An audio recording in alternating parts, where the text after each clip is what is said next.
I'd like to welcome you and call to order the Port Orchard City Council regular meeting for Tuesday, August 11th. And if you would please stand and join me in the Pledge of Allegiance. I pledge allegiance to the flag of the United States of America and to the republic for which it stands, one nation, under God, indivisible, with liberty and justice for all. And Council, in the actions you're about to take this evening, I'd like to remind us all of our guiding principles, which are we raising the bar in all of our actions? Are we honoring the past but not living in the past? Are we building positive connections with our community and outside partners? And is the decision-making process building a diverse, equitable, and inclusive community? We have a published agenda. I think we've got a few amendments. Councilmember Trenary, I think you've got them handled here, so if you mind proposing the first. Well, I'll hope that I've got them handled. Mr. Mayor, I'd like to move consent agenda item F from the consent agenda. Actually, I think you want to add the downtown grant first, since that was published on the agenda, so we can keep the alphabet in the proper order. Gotcha. Okay, so we'll go with add to a business item D, the downtown grant application. Some of the, this was a late arrival onto the agenda, and we want to just make sure everyone has that proper agenda here at the dais and out in the public. And then I would like to take a consent agenda. So why don't we do those one at a time? So I've got a motion to add a business item D, which was published this afternoon on the agenda system. So second. Okay, we have a motion and a second to add business item D, approval of a downtown building grant application.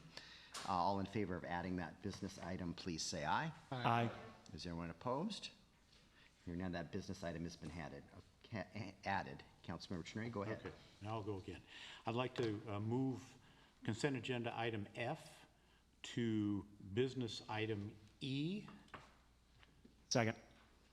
That is moving the council meeting, work study meeting from July 21st from consent to business. We have a motion and a second. All in favor, please say aye. Aye. Anyone opposed? Hearing none, that has been added. Are there any other proposed amendments to this evening's agenda? Is there a motion to approve the agenda? Councilmember Rosapepe. Mayor, I move to approve the agenda as amended. Second. Motion by Councilmember Rosapepe, a second by Councilmember Diener to approve the agenda as amended. All in favor of approving the agenda, please say aye. Aye. Any opposed? Hearing none, the agenda has been set for this evening. Before we get to our first citizen comment period, we do have a public hearing this evening regarding the McCormick Urban Village Open Space Mitigation Development Agreement. If you're here to speak on that, please don't speak in public comment. We want to hear your remarks during the public hearing portion of the meeting. So now we are at our citizen comment period. Citizens are allowed 3 minutes to address the council, and please be mindful of the timer. It will flash red when your time is up. Hi, I'm Tawny Cowan, founder of Port Orchard Politics Facebook group and a journalist, but tonight I'm just here as a citizen. Ms. Mitchell, I'd love to welcome you to City Council. And I think that I've read your resume, and I think that you have a lot of good ideas. And so I watched your interview, and I liked listening to some of the things that you said. The rest of what I'm about to say doesn't really apply to you. Mr. Trenary, on June 16th at the executive session that you guys have waived privilege on, when you brought up the punishment of resignation before Heidi even got into the room, Councilmember Dedman started breaking Robert's Rules of Order, but getting upset because she thought that the law was broken. At that point right then, the law was being broken. We need it in front of a judge, and that's where I stand on that. It's a criminal aspect because it's a misdemeanor. So I've asked the community to reach out to have that prosecuted. That does not solve, what you guys have done does not solve that question of whether or not that move was legal. My second thing on this is that I would like to have something happened to City Attorney Archer because she keeps breaking Robert's Rules of Order in these open public meetings, and I'm watching her do it, and nobody's calling her on it. And I don't understand. And I have respect for Miss Archer in her position, but when she character assassinates one of the council members, that's beyond what her job duty is. And she's done it in several meetings. And this case, it just gets to her. I can see it. But she lets that professionalism slip, and absolutely none of it is enforced with Robert's Rules of Order. However, Ms. Deadman gets the Rules of Order all the time because she interrupts, but she never once assassinates anyone's character. So I'd like to see that change in future meetings. Thank you for your comments. Is there anyone else wishing to address the council this evening?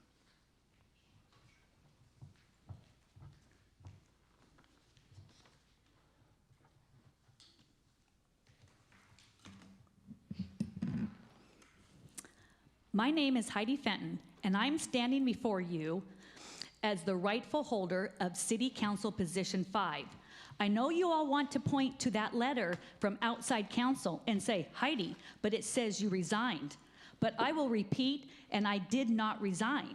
I never intended to resign. Behind those closed doors, I repeated again and again, no, I will not resign. But you wouldn't take no for an answer.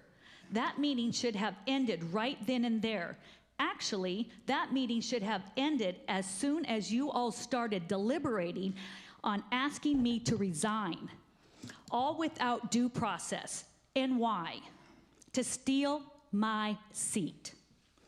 My so-called oral resignation was orchestrated even before I walked into that closed-door meeting.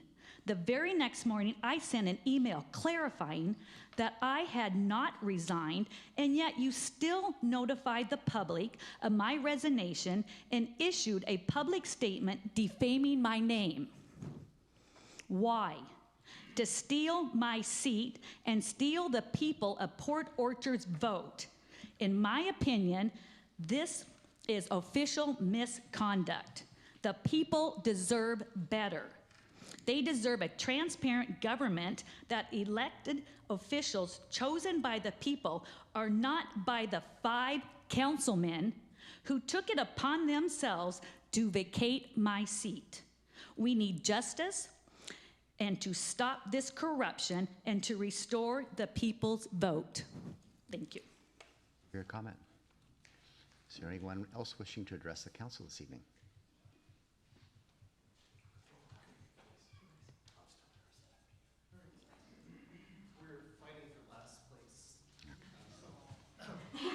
I'm sorry. My name is Fred Chang. I live at 319 Sydney Avenue, and I just had 3 or 4 things, depending on the time. I wanted to actually compliment the council on having probably the most transparent nomination process. I've sat through 3 of them. This one was very interesting being on the outside, but I appreciated being able to be in the same room with the applicants. And I was really impressed by how consistent you were by asking pretty much the same questions, because I know that you tried to make it as fair as possible. I do wish that you'd been able to see everyone the same night, but I know that that would have been a very long night. And I was also impressed by your deliberation. I was really, it was very interesting. I enjoyed hearing about the concern about the districts. And I think it's a discussion that council may want to deliberate further at another time. There is, of course, Bremerton that has districts. I don't know that they're the best example. And then there's Bainbridge Island with their wards, probably not another great example. I don't know what Hallsville does, but I think it's something good that you're addressing, even if you stay with the status quo. Let's see.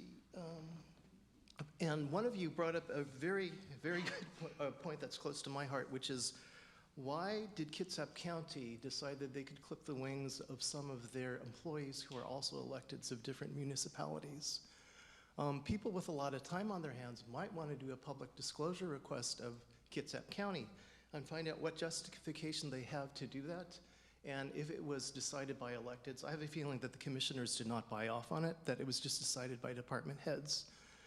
But I think the fact that you brought it up is very important, because you already have 2 council members that are encouraged or forced or whatever to recuse themselves from issues that involve Kitsap County, which leaves you with 5. If you had had another one, that would have been 3 people recusing themselves.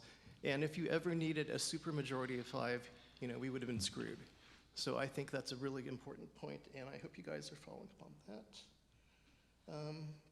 Let's see what else. I want to also commend the city clerk staff for having I'm running out of time, a very friendly public disclosure process as opposed to the county. The county actually asked me, it told me that I hadn't specifically asked for a specific record, which is not the way you give good customer service. And as a PS, you guys might want to consider looking into things like Instagrams and, I hate to say it, TikTok and Snapchat. I'm hearing that the new generation, you know, people just starting to vote, are not on Facebook. So once again, thank you for your time, and have a good meeting. Thank you for your comment. Thank you.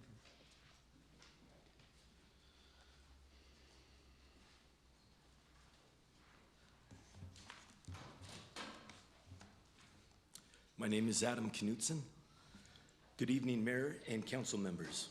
I am Realtor of Federal Key Tam 418 CV04230 SLDJEH, a multi-billion-dollar whistleblower case against American International Group. I have faced criminal charges here in Kitsap County because of Port Orchard Police Department and the DA, Chad Enright. I recorded and documented AIG lawyer Michael Thomas of Thomas Quinn Law acknowledging that American firefighters were in Iraq in 2014. The Key Tam, it's about fraud against the military that resulted in the deaths of 1,700 U.S. allies. These brave men were betrayed unarmed because of my employers, Kellogg Brown and Root. January 2nd, 2014, as ISIS overran Ramadi and Fallujah, ISIS enclosed, and only the contractors were relocated from Camp Spiker to Crit to Camp Andakan to Balad. The Key Tam that I had mentioned, it is the Camp Spiker massacre whistleblower case. This is public information that it did in fact occur, and that Americans, as well as the United Kingdom, were in Iraq in 2014. I put my life on the line to speak about this whistleblower case. I did, in fact, record AIG lawyers Michael Thomas of Thomas Quinn Law, as well as DBA lawyer Thomas Barnes of the Barnes Law Firm, as well as the Department of Labor, acknowledging that me and my fire crew were in Iraq in 2014, past the breach of contract. I had every right to document and record federal whistleblower retaliation. The lawyer who filed this case, the Key Tam, Joel Androphy from Bergen and Trophy Law, he is dead. I've been trying to get my son into federal whistleblower into federal protection. I'm a father of a child here in Kitsap County. For this recording, I was incarcerated. The first charge I ever caught here in Kitsap County, it was intercepting private communications signed off by Judge Claire Bradley. I was incarcerated for this. During that time, Sarah Yons, the daughter of prominent Judge Jeffrey Yons here in Kitsap County, whom is the prosecuting attorney, she committed perjury to then order what they call a competency evaluation, which has then derailed the Key Tam. The largest whistleblower case in American history has been derailed because of the arrogance of the DA, Chad Enright. Now, I have a letter here from Port Orchard PD where they state that that recording that I made was illegal. I'm challenging Chief Brown to come here, as well as his right hand, because this is the gentleman that claimed he did the investigation on this. I'm going to reference the number here, D260000960. It's an incident report with Port Orchard PD for official note on the record that can be discoverable for the federal habeas corpus.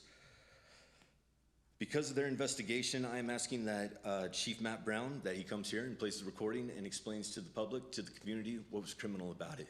Because of these charges, I cannot finalize the Key Tam or Open Defense Base Act cases with American International Group.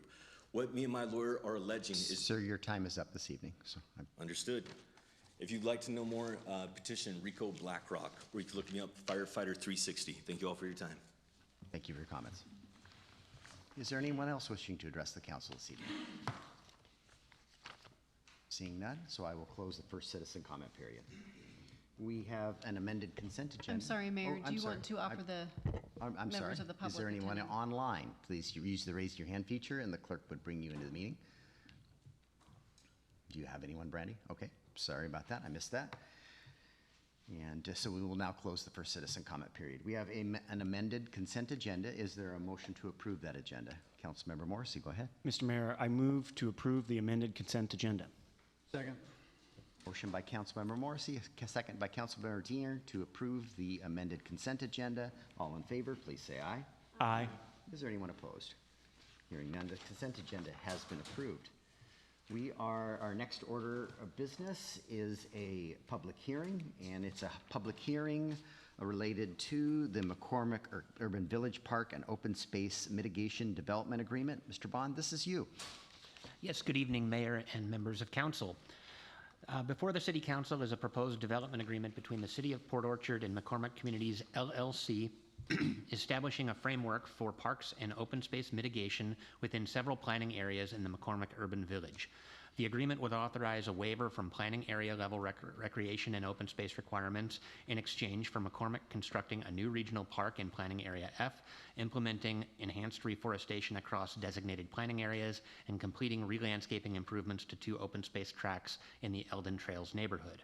The agreement is intended to support a coordinated regional approach to parks and open space by leveraging amenities already provided in the McCormick Urban Village. It maintains underlying zoning, density standards, and park impact fee obligations while establishing clear standards for design, permitting, and maintenance of the required mitigation improvements. Additionally, the agreement outlines timing, responsibilities, and conveyance requirements to ensure long-term maintenance of park facilities through the homeowners association where applicable. The applicant, McCormick Communities LLC, submitted a development agreement application on June 11, 2026, and the application was processed consistent with the procedures and standards contained in the municipal code, as well as the applicable provisions of state law. The proposed agreement reflects the outcomes of the review process and incorporates the provisions necessary to ensure compliance, enforceability, and alignment with the city's adopted plans and regulations. Taken together, the agreement provides clarity and predictability for both the city and the developer regarding park and open space obligations within the McCormick Urban Village. It formalizes a mechanism for implementing improvements that supplement existing regional systems, reduce fragmentation of open space facilities, and enhance the overall functionality and usability of parks and trails serving current and future residents. This agreement was reviewed under SEPA and a DNS was issued. There are several comments that were received under the SEPA comment period that were in your packet. And this public hearing was noticed in accordance with the municipal code on August 11th. Tonight's hearing was noticed in accordance with the municipal code. And we have not received any additional comments since the packet went out late last week. Staff recommendation is to hold a public hearing on the proposed development agreement. Thank you, Mr. Bond. At this time, I will open the public hearing related to the McCormick Urban Village Park and Open Space Mitigation Development Agreement. Anyone wishing to testify on this matter, please step to the microphone and provide your testimony.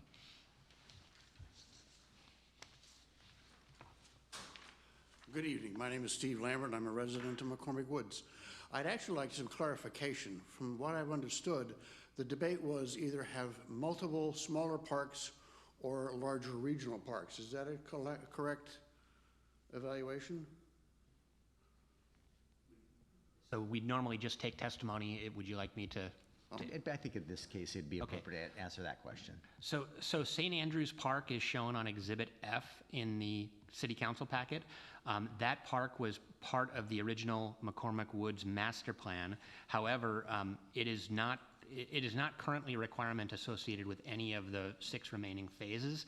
It was intended to be developed within McCormick Woods. The agreement is ensuring that that happens, and it is happening with more amenities than what were originally envisioned.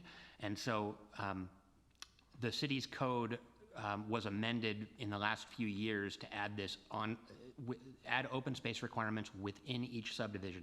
So there's 6 subdivisions. Each would have to provide a small piece of open space, but it doesn't have to have amenities. It could have just a bench and maybe some landscaping. And so the idea here is that you're building one regional facility similar to Deer Park or Mary McCormick Park that are already within McCormick Woods, and that is available to residents of these 6 areas to come and use. Thank you very much for the clarification. Anyone else wishing to testify on this matter?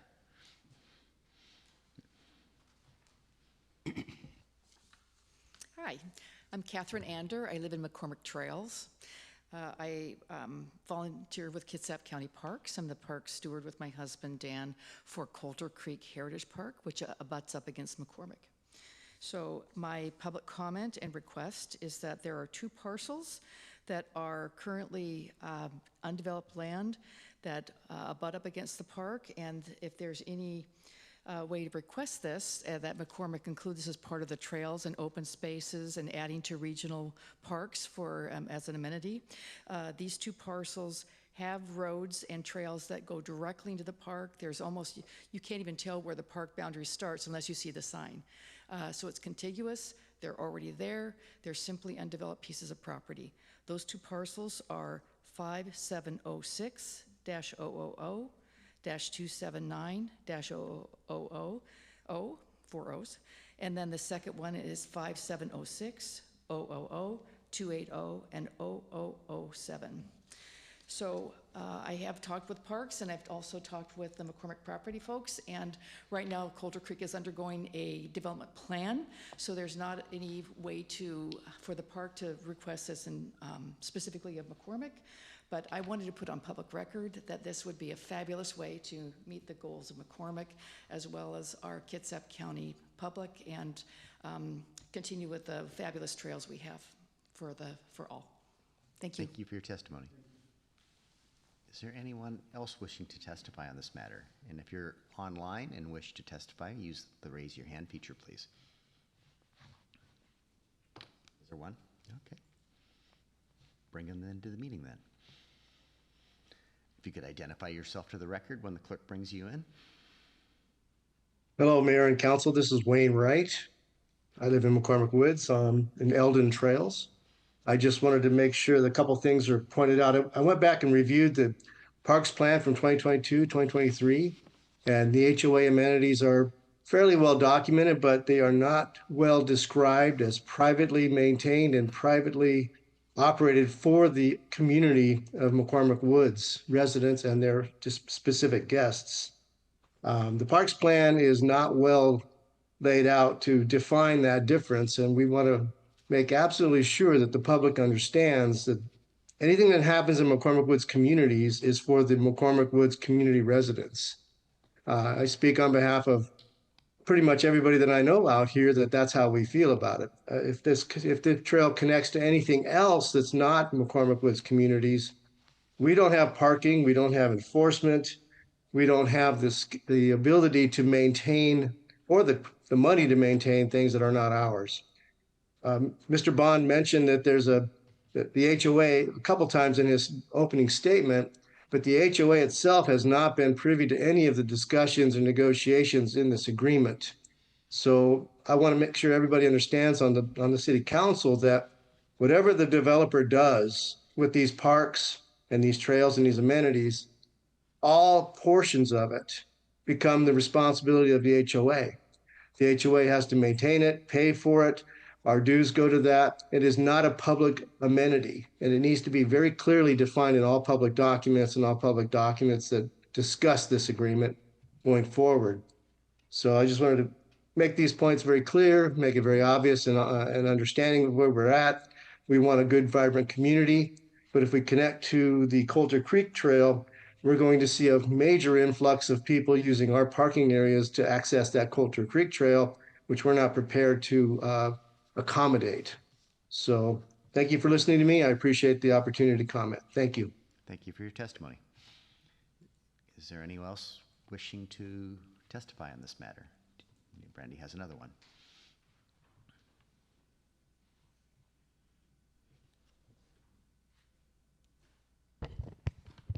Good morning. Oh, go ahead. We hear you. Please identify yourself for the record. Yes, my name is Greg Krabby. I'm here this evening on behalf of McCormick Communities, and I thought I would address a handful of these comments and some of the written comments as well. In regards to Wayne Wright's concerns, it is our intention that these parks all would be private. I believe that that's spelled out clearly in the development agreement before council this evening. So there's no issue there, at least with this agreement.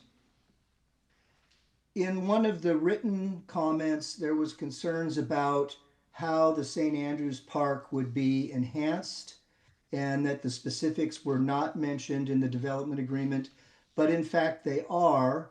The original obligation for the St. Andrews Park was very vague, as Mr. Wright points out. In this new agreement, it's very specific. We will be providing pickleball courts, a covered picnic area, play equipment for different age groups, and a parking area. In addition, a dog walking area and a large green space. So this park is going to be a nice regional park. What we have found is that the regional parks with parking get used by the community more than the smaller parks.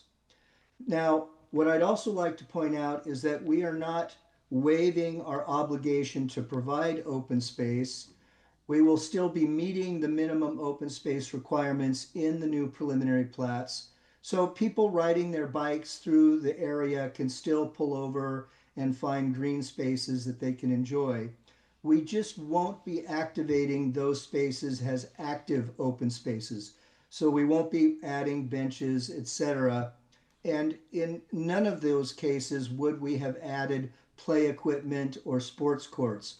So I think overall the community is going to benefit by having this enhanced regional park. In addition to the regional park enhancement, we will be implementing a reforestation plan in the remaining development areas in McCormick Woods. Instead of the single tree obligation, builders will be obligated to plant a second tree, and that tree planting schedule includes larger coniferous trees. So, you know, the hope would be that over time, much of the forest, or as much forest as can be expected for these types of development, would resume. I can't speak to the other comment regarding parcels being, dedicated for access to Coulter Creek. Nobody has spoken to me about that, so I don't know exactly where these parcels are. If that person wants to talk to me, they're welcome to contact me. That's all I have. Mr. Bond can get you that contact. Okay. Is there anyone else wishing to testify on this matter? I see no other hands raised. I don't see anybody rushing the podium. So I will close the public hearing. All right, we are to our business items now, the first of which is item A, an ordinance approving the McCormick Village Park and Open Space Mitigation Development Agreement. Mr. Bond? All right, as this issue has already been summarized, I'll just jump to the staff recommendation, which is the staff recommends that the City Council, after considering the testimony from the public, consider adoption of an ordinance approving the development agreement and authorizing the mayor to execute it. Councilmember Morrissey. Yeah, Mr. Mayor, I move that the City Council adopt an ordinance approving and authorizing the mayor to execute the development agreement between the City of Port Orchard and McCormick Communities, LLC for park and open space mitigation within the McCormick Urban Village as presented. Second. Motion by Councilmember Morrissey, a second by Councilmember Rosa Pepe. Any discussion of this item? As the motion maker, Ms. Morrissey, go ahead. Thank you, Mr. Mayor. I would like to read a statement from Councilmember Warden, Okay. Who provided me one ahead of time, knowing he wasn't going to be here. He has an excused absence as he had a procedure this week. So thank you for allowing me to share my comments while I'm unable to attend tonight's business meeting. Currently, City Code requires small, active, open space tracts in each new housing development. I have often compared pocket parks to bus stops. When they are being used, they are highly valuable. When they are not, they can become expensive assets that still require maintenance, insurance, repairs, and eventual replacement. Communities and demographics also change over time. McCormick is currently processing entitlements for 6 new preliminary plats, each of which would require a private small park that would ultimately need to be maintained by the HOA. I agree that larger regional-style parks and other recreational facilities, such as the multimodal path, both existing and proposed, can better connect and serve the overall McCormick community while reducing the long-term burden on individual HOAs. McCormick is the largest community on the peninsula and already offers pocket parks throughout different neighborhoods. These parks provide valuable places for children and families to gather and play. However, I also like the idea of adding a park that invites community members of all ages to utilize and enjoy the space. I think the word regional is particularly important when discussing McCormick. This is about bringing several different neighborhoods together and providing a recreational amenity that serves the broader community. The McCormick Master Plan has always been about providing as many positive community features as possible, and I believe this park accomplishes that by creating a space intended for everyone. I would also like to make a request that I have discussed with a couple of other council members. I believe it would be appropriate and helpful to update the city's park map to clearly identify which parks are public and which are privately owned and maintained. This could be as simple as using 2 different colors on the map. An HOA park is similar to an apartment complex park. It may satisfy development requirements and provide an important amenity, but it also remains privately maintained and carries private insurance and liability responsibilities. That is very different from a city-owned public park. For example, McCormick Village Park, which includes the splash pad, is a city park and is open to the public. Residents throughout Port Orchard should know that they are welcome to use it. I've heard from many people outside the west side of the city who mistakenly believe that park is private. A clearly identified map distinguishing public parks from private HOA parks would be a simple improvement that could eliminate that confusion and help residents better understand the recreational opportunities available throughout our city. Thank you for allowing me to provide my comments. Councilmember Dedman. So I guess just to clarify, because a lot of people felt like they have to make assumptions. Councilmember Dedman, is your microphone on? There we go. Thank you. Just because it sounds like a lot of people were saying we're making this assumption, so if we could get clarity as to, I guess, who will own and pay for this park would be good for the public to hear. I guess, Director Bond, if you can answer that. Yeah, this St. Andrews Park is going to be a private HOA-owned park. That's what the agreement that you're voting on says. Councilmember Diener? So I too was thinking about updating our maps just to make it more clear. And also I think when we have future discussions about communities, it would be nice to note whether it's a McCormick community or the community at large. So I think that confuses people a little bit too. Those are my comments. I look forward to a final product. It looks like a great park. As you know, we just launched our new website, and there's a whole lot of changes coming to that, and that very well could be a future change that we implement as we continue to improve our website. Go ahead, Councilmember. Mayor, I am very happy to be here, and my first comments as a city councilor will be regarding something in my neighborhood. I personally am very excited about this. One of the things that I did want to make sure that was brought up this evening, and I'm happy that Director Bond and the other speaker in the public hearing brought up, was just basically all the concerns that had been raised by some residents within the McCormick Woods area. And I think the only thing that wasn't really addressed was the surfacing of the playgrounds. But I would imagine that that's something that the HOA deals with, and that would be the developers. So it is my goal moving forward as a council member that we try to make sure that we do incorporate those concerns as much as possible, just to make sure that we have a public forum to address them. That way those same individuals who raise those concerns can go back in and watch the meeting and be like, okay, they care. They answered my question. So thank you for everyone who did that this evening as well. So thank you. Further comments? You'll be voting on an ordinance approving the McCormick Village Park and Open Space Mitigation Development Agreement. All in favor, please say aye. Aye. Any opposed? Hearing none, the agreement is approved. We are to item B now, adoption of a resolution approving the City of Port Orchard Water System Plan for 2024 through 2025. Mr. Ryan, this is you. Good evening, Mayor and council members. The city has completed an updated water system plan that incorporates the work from the 2022 interim plan update and the subsequent reviews conducted by the Department of Health and Department of Ecology. This update brings our water system planning, demand forecasting, water rights documentation, and capital project planning into full alignment with current state's requirements and city's projected growth through 2042. Ecology identified no concerns, and Department of Health approval will occur once the city formally adopts the plan. We did have a letter of intent for Department of Health adoption. This is a housekeeping item that just needed to come, it was approved last year. We're just formalizing it with council approval. And just to point out too, that it does say the 2022 interim plan update. Department of Health was significantly delayed in review of these through COVID. So this was not finalized until 2024 and 2025. The updated plan evaluates our current and future water supply, storage, distribution capacity. It outlines the improvements needed to maintain reliable service as Port Orchard continues to grow. It also consolidates updated demand data, hydraulic modeling, conservation requirements, and long-term capital projects need in one comprehensive planning document.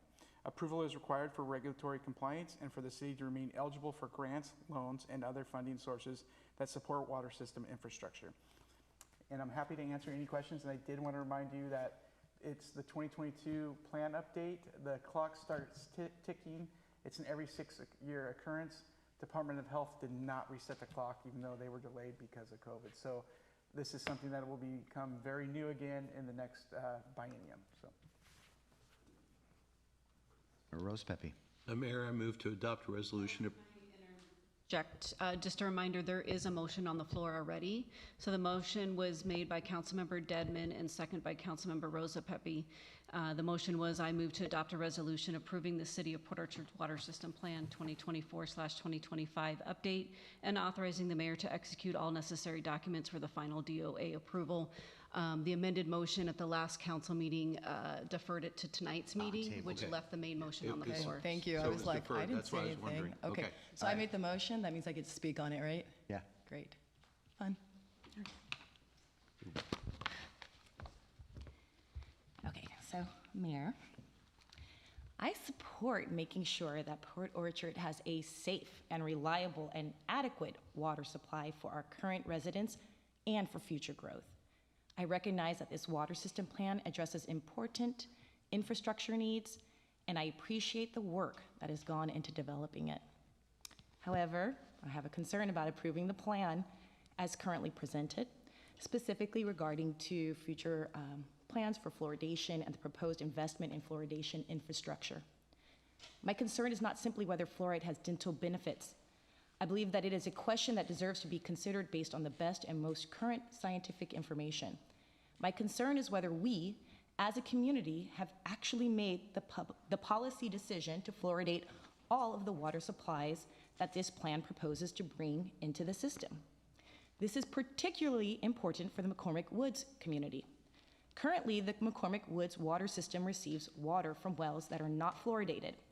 The water system plan, however, incorporates fluoridation into the treatment of future water sources, including wells 11, 12, and 13. In other words, infrastructure decisions being made today can result in residents who currently receive unfluoridated water receiving fluoridated water in the future. I believe that this is a significant policy change, not simply an engineering decision. Washington does not require fluoridation, and the Washington Department of Health explicitly says that the decision to fluoridate is a local community decision. Under state law, a water system considering starting or discontinuing fluoridation on a continuing basis must notify customers and the Department of Health at least 90 days before a vote or a decision. Yet, by adopting this water system plan as written, we would be approving the incorporation of fluoridation into these wells before the people who receive that water have had the opportunity to decide that they want fluoridation. To put it plainly, we would be making the decision to fluoridate through approval of this infrastructure plan, rather than first allowing the community to weigh in on whether fluoridation is something they want. If fluoridation is a local community decision, then I believe we should make sure our community has had the opportunity before we spend ratepayer dollars designing and installing permanent fluoridation equipment. I don't believe we should spend money first and ask the community afterward. If residents ultimately decide that they want fluoridated water, then we can move forward with the appropriate infrastructure knowing that we have made that decision with public input. But if residents decided that they do not want fluoridation, we could be spending public money on equipment that the community does not want to use. That doesn't seem like the best approach to responsible stewardship of taxpayer and ratepayer dollars.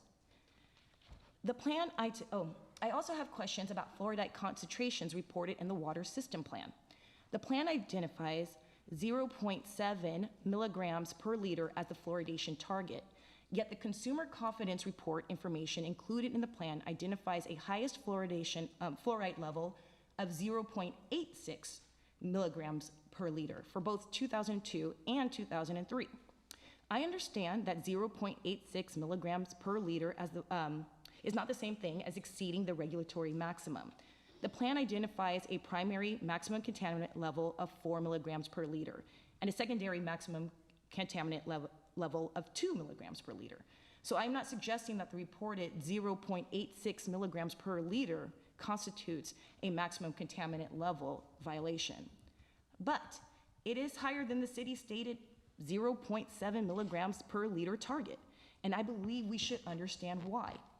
Before approving additional fluoridation infrastructure, I would like to see the actual monitoring data, where those samples were taken, how often concentrations exceeded 0.7 milligrams per liter, what the average and maximum concentrations were, what the operational set point is, and what controls are in place to prevent concentrations from exceeding the intended operating range.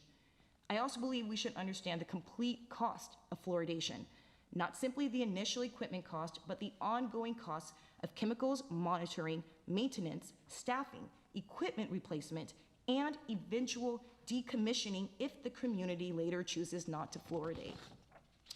Finally, I believe we owe our residents an honest discussion about the current scientific evidence.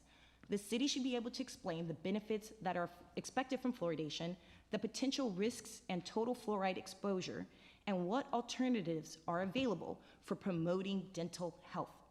People should have access to that information before making a decision that affects everyone who receives their drinking water. I am not asking to ignore the need for improved water infrastructure. I am asking that we separate two decisions. First, what infrastructure do we need to provide safe, reliable, and adequate water? Second, does our community want fluoride added to their water? So those are not necessarily the same question. I believe we can continue planning and investing in the infrastructure that is necessary to provide reliable water while giving our community a meaningful opportunity to consider the separate question of fluoridation. For that reason, I cannot support approving the water system plan with fluoridation infrastructure included before this community decision has been properly addressed. I would support moving forward in a way that protects our water supply, protects our ratepayers, provides the public with the information it needs, and allows the people who will actually be drinking this water to have a meaningful voice in whether their water should be fluoridated.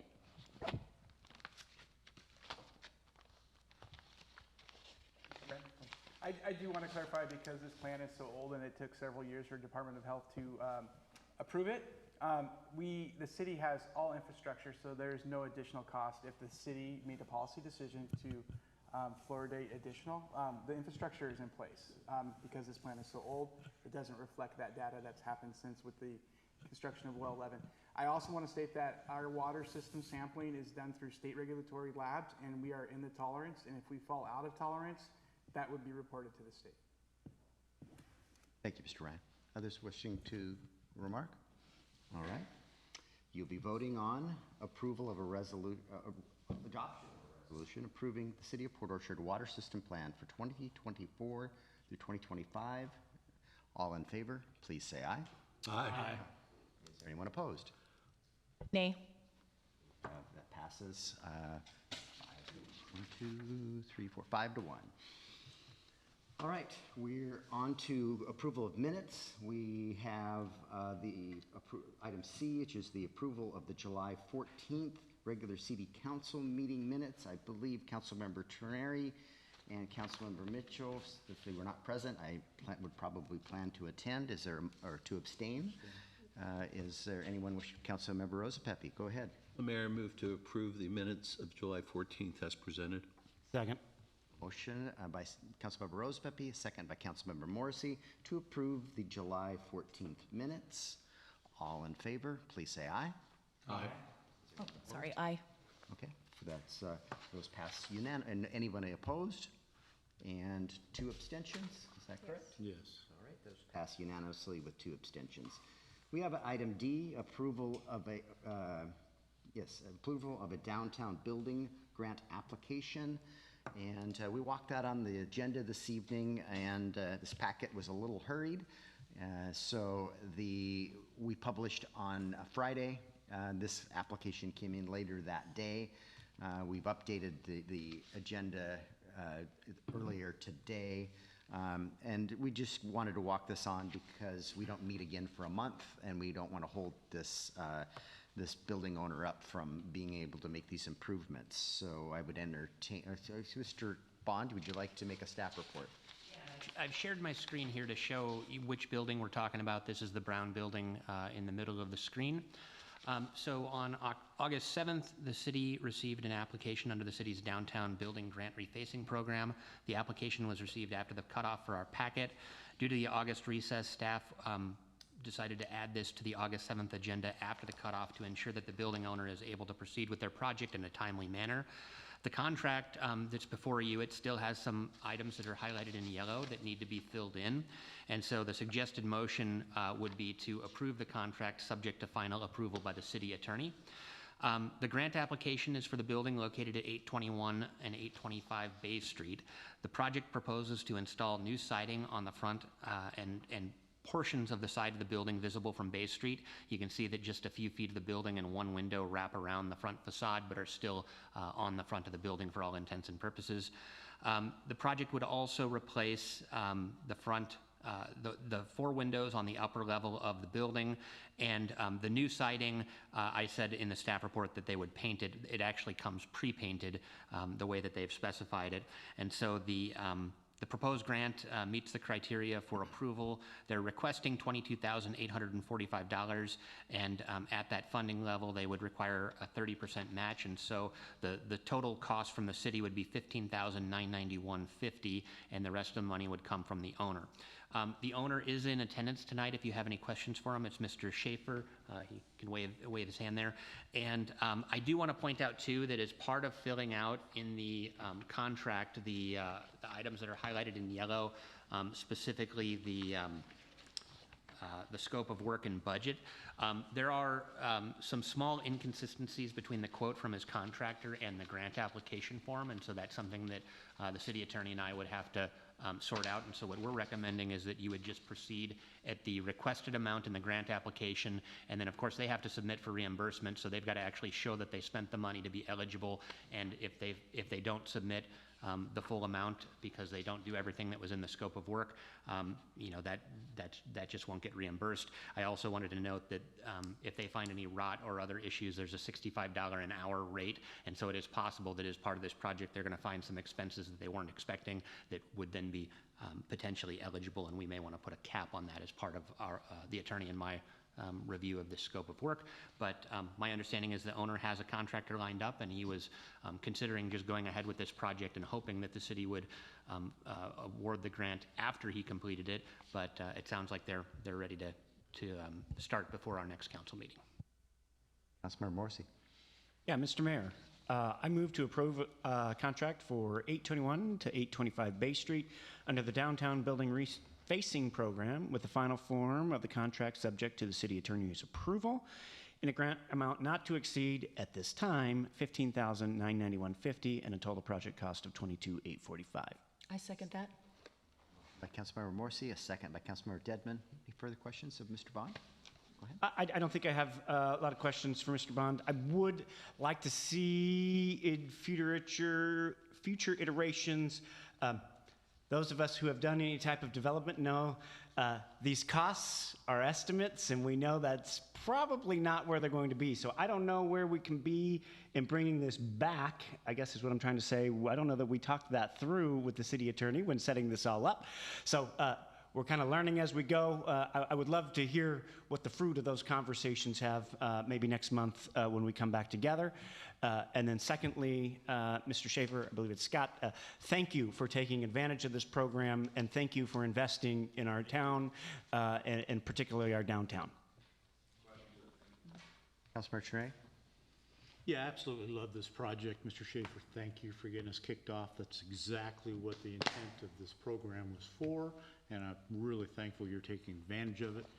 Nick, I read they're preparing or proposing hardy lap siding on the front and the sides of this building.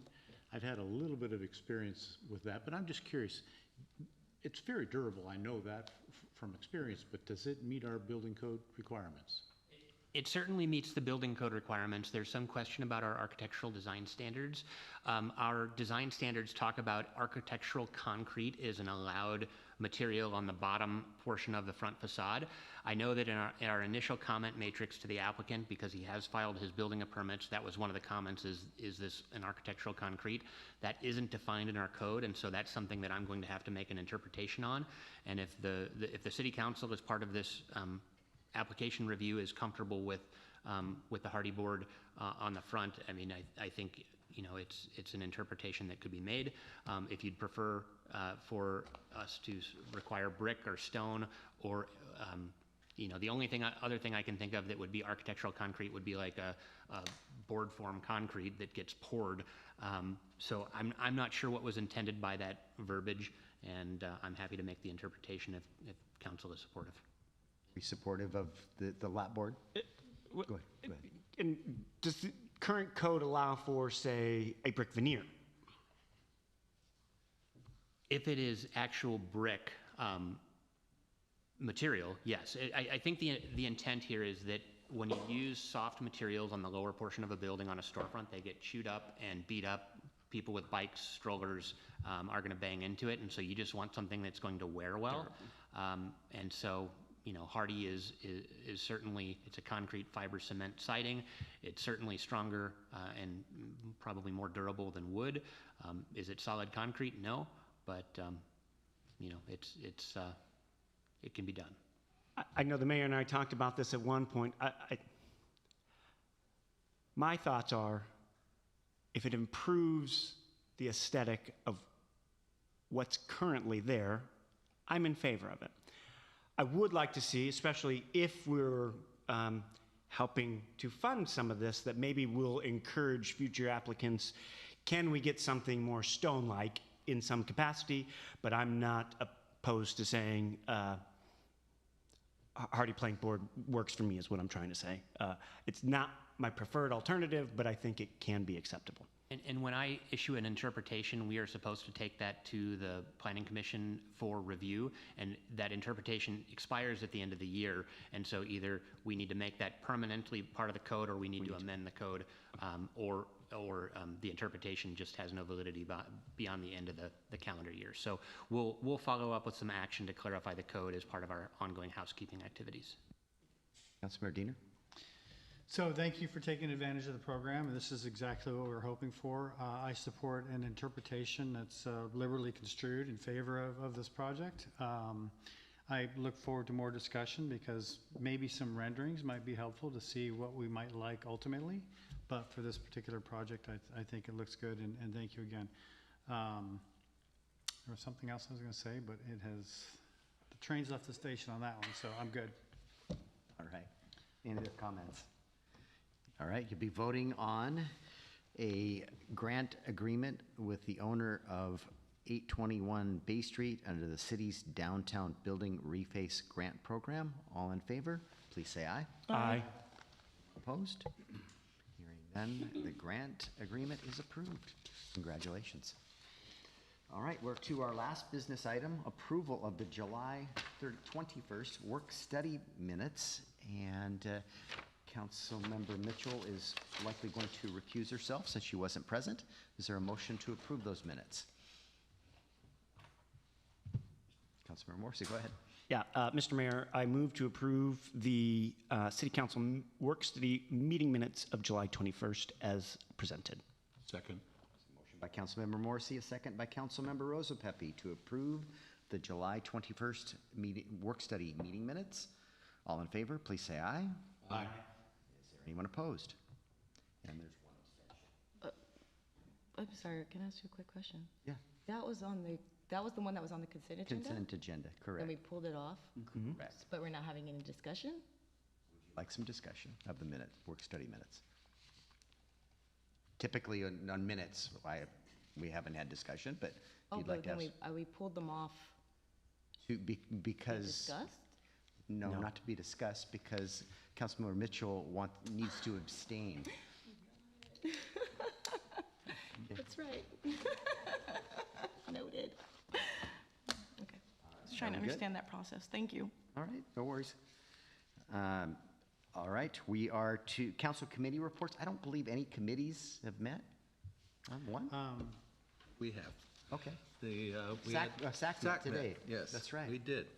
Mr. Mayor, Go ahead. are we skipping? Yep. Good catch there, Scott. Skipping discussion items? Number 8? Discussion items. Oh, look at that. Yep. I've got so much writing on my paper, I can't see it. Good. All right, catch. how about, why don't we go to discussion items? Yeah, all right. So, I'm sorry about that. We have 2 discussion items, actually. First is which is the Sherman Avenue Stormwater Park. Mr. Bond. Yeah, and I'm going to introduce Connor Dahlquist. He's our associate planner who's been leading the Sherman Avenue Stormwater Park project. We've been working on the project for about a year, and Connor's going to walk you through what we've done to date. We recently completed some public outreach, and we are at a decision point where we want to check in with council before we have Connor start drafting a final document. So Connor's going to walk you through where we're at, and we're hoping that you'll give us a nod that we're heading in the right direction and that we won't have to redo our work if we follow Connor's suggested action. So Connor, take us away. Awesome, thank you, Nick. Good evening, council members. Awesome, thank you, Brandy. Good evening, council members. My name is Connor Dahlquist, Associate Planner for the Department of Community Development. And as Director Bond shared, today I'll be sharing an overview of the Sherman Avenue Stormwater Park project, including the outreach we've done so far, what we've heard from the community, our recommended direction moving forward as well. Which way do I put this? Sorry.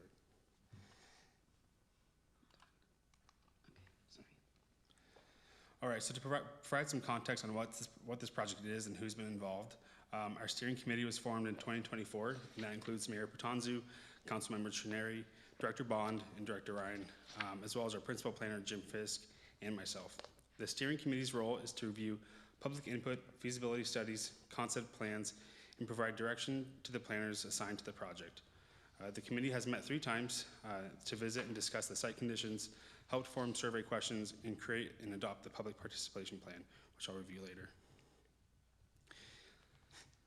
So for some site context, the city purchased the 30-acre property on Sherman Avenue to support a regional stormwater facility, pedestrian improvements, and a future neighborhood park. This site is identified in the PROS plan, or the Parks and Recreation Open Space Plan, as both a resource conservancy area and a neighborhood park. In 2024, we adopted a public participation plan to begin gathering community input for a concept design. So in April 2025, with the help of Public Works clearing portions of the vegetation to navigate the overgrown site, the steering committee visited the site to better understand the environmental conditions, access points, and opportunities for future recreation and conservation elements. Staff and committee members got a better understanding of the steep slopes towards Blackjack Creek, the old fruit trees that residents spoke about, and was able to realize the buildability of the level areas closer to Sherman Avenue. And as briefly mentioned earlier, in August 2024, we adopted the public participation plan. This defined our outreach objectives, target audience, methods of engagement, and overall schedule. The plan ensures that the process is inclusive and representative of community perspectives at each stage.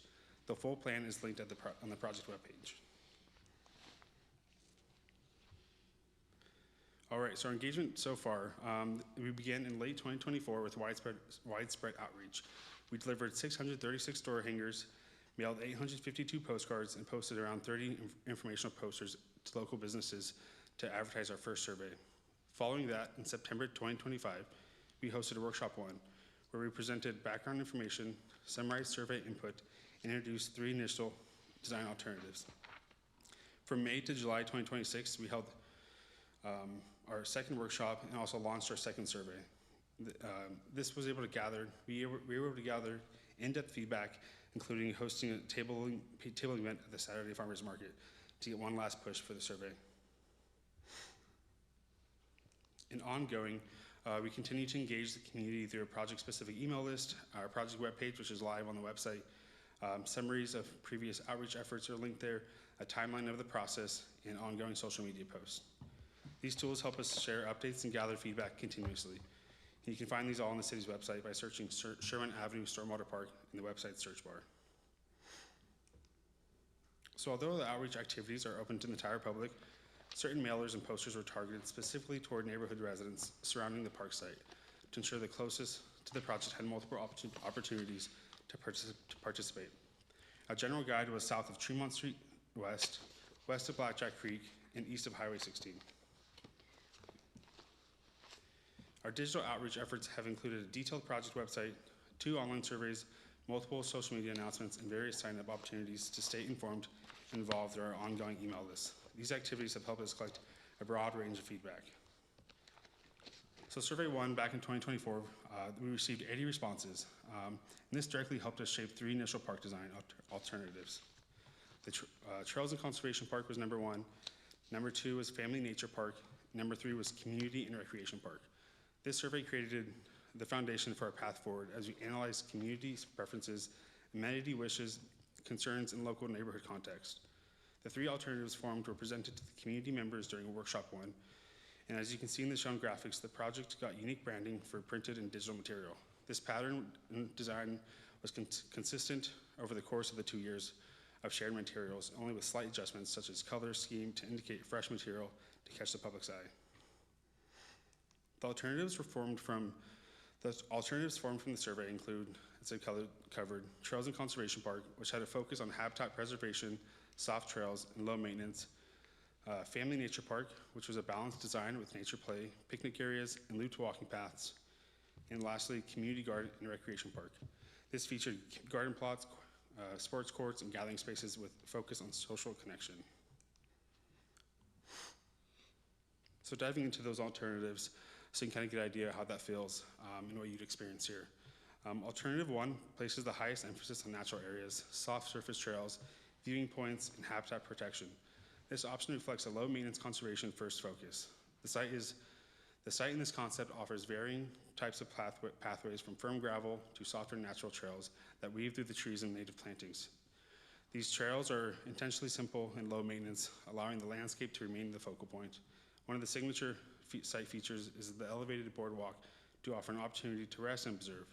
Interpretive signage along the pathways can offer educational moments as well. Throughout the park, the design emphasizes conservation, restored habitat zones, and native plant communities, as well as stormwater wetlands that function as both ecological infrastructure and educational opportunities.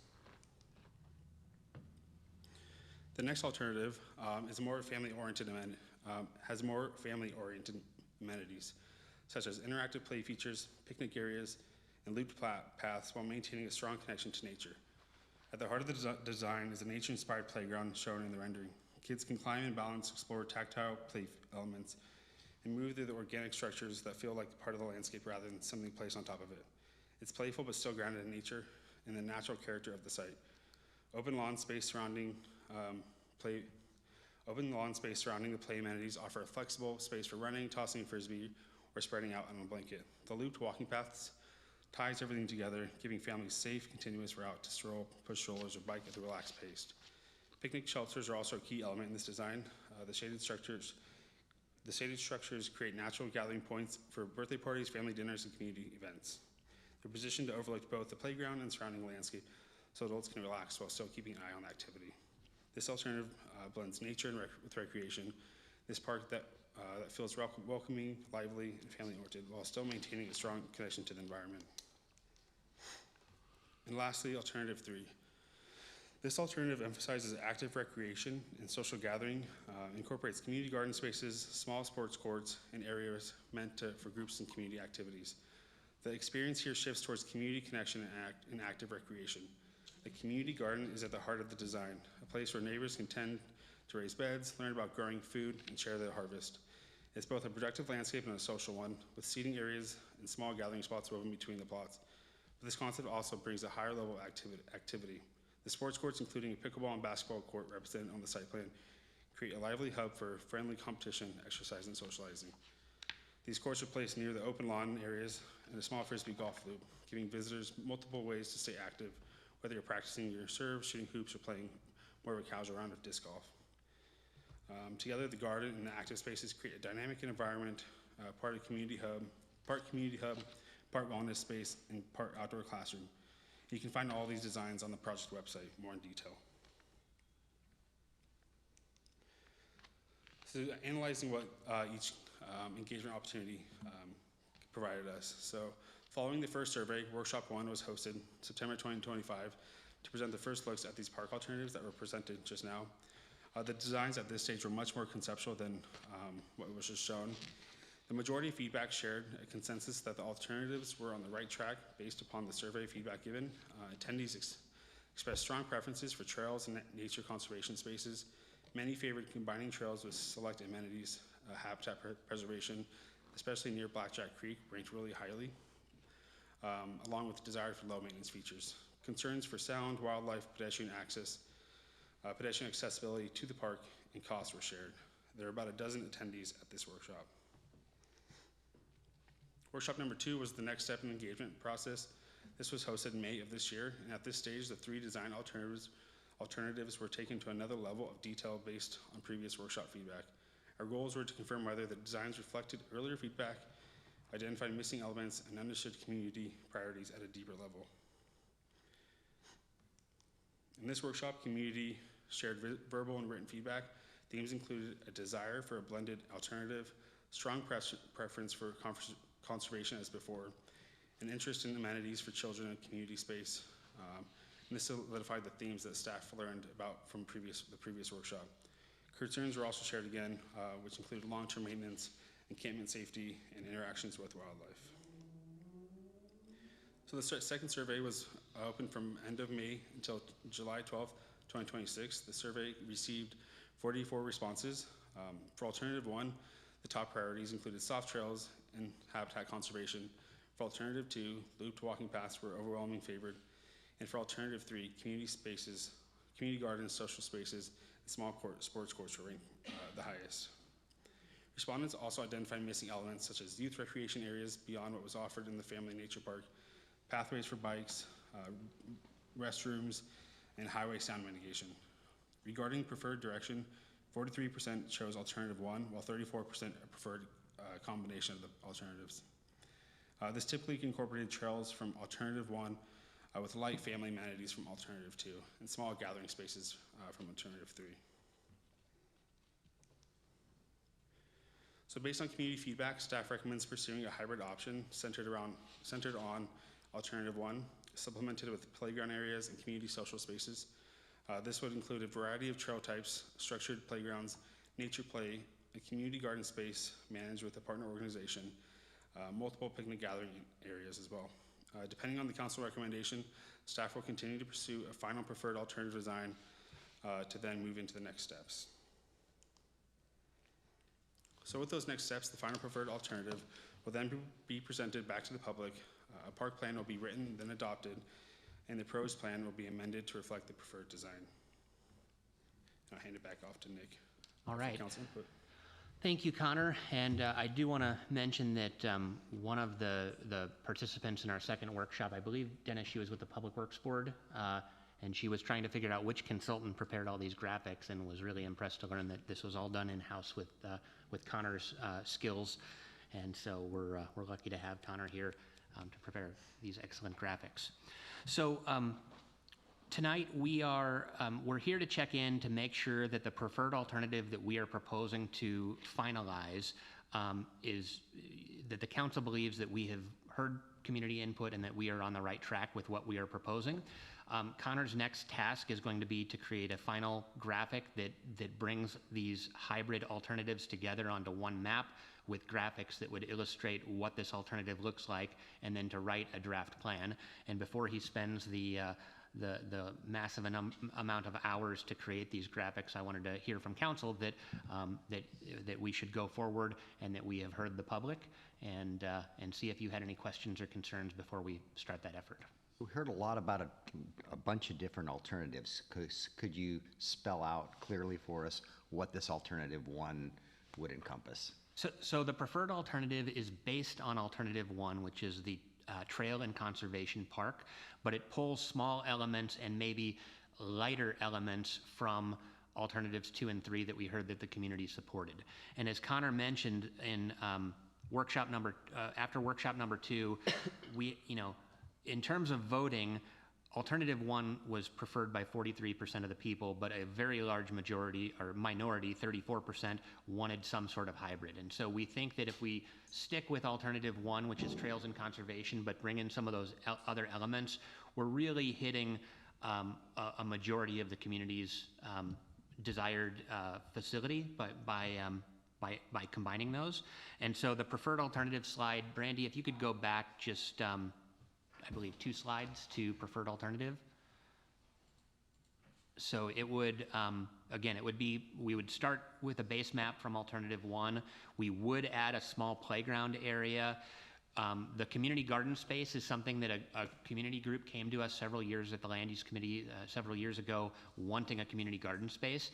I would not propose that we provide that. I think we could identify a space, but unless we have a partner, I don't think we should create that. But if there's a partner organization that's willing to help operate a community garden, then we can absolutely include a space for it.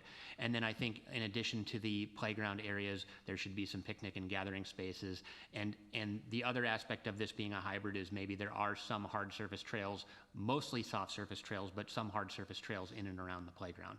So that's what a preferred alternative would look like.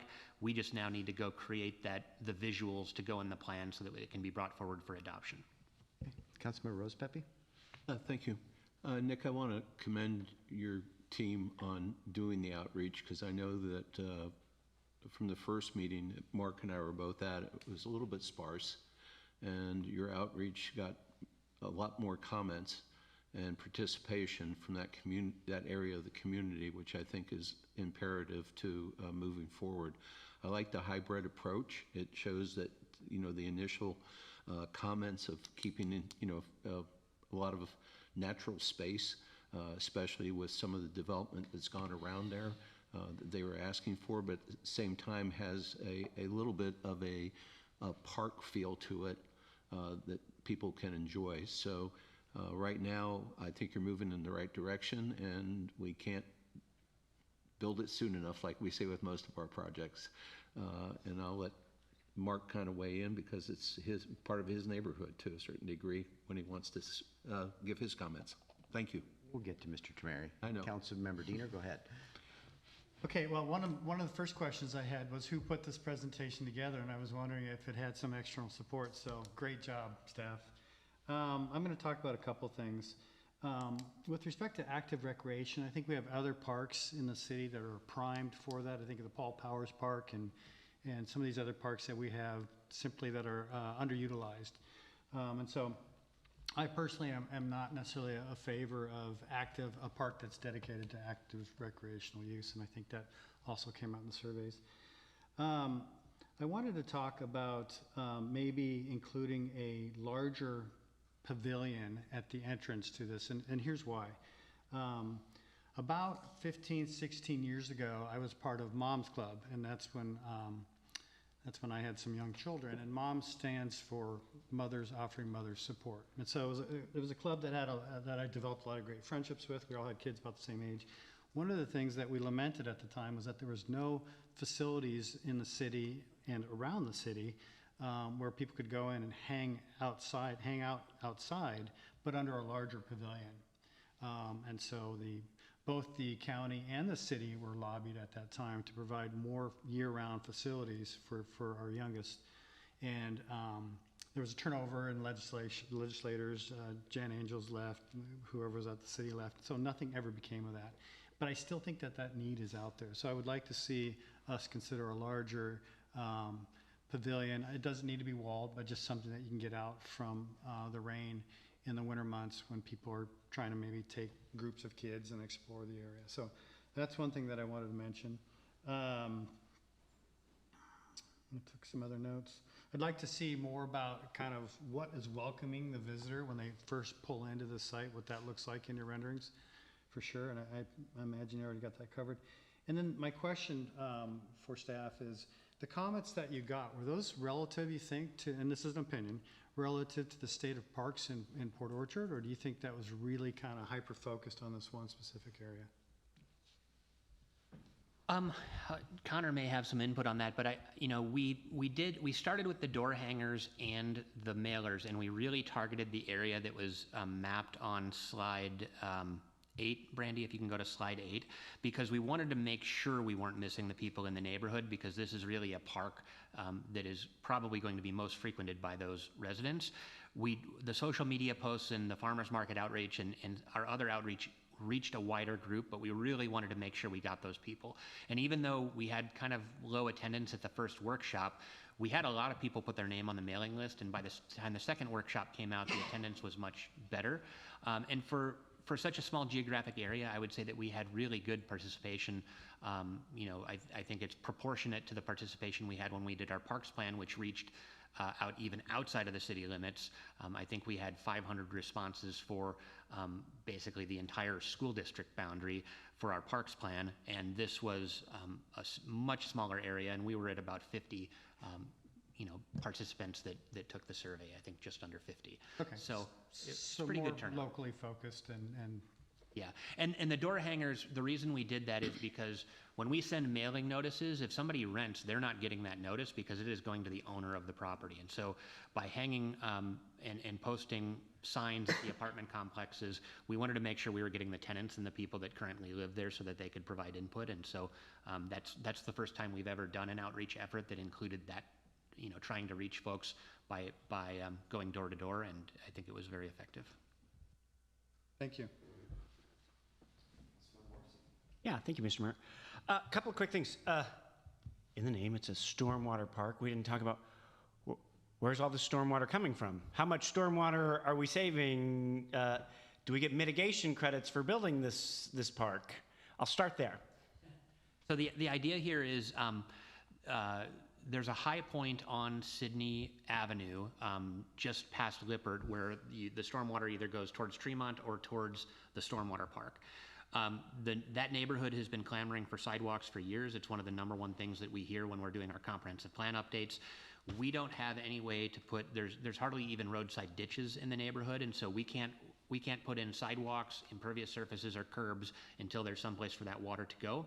And so the idea here is that you build large stormwater detention facilities in this park. You try to make them a natural amenity that is attractive and that fits in with the park. It's not just your typical developer stormwater pond, and you start from the park and build the infrastructure out. So you could go up Sherman and eventually get all the way to Sydney so that people can walk through the neighborhood down to this park, but you really have to start with a place for all the water to go, and this is a basin type facility that would capture water basically almost in the entire outreach area until you get up to the point where it's flowing towards Tremont and towards Sinclair Inlet.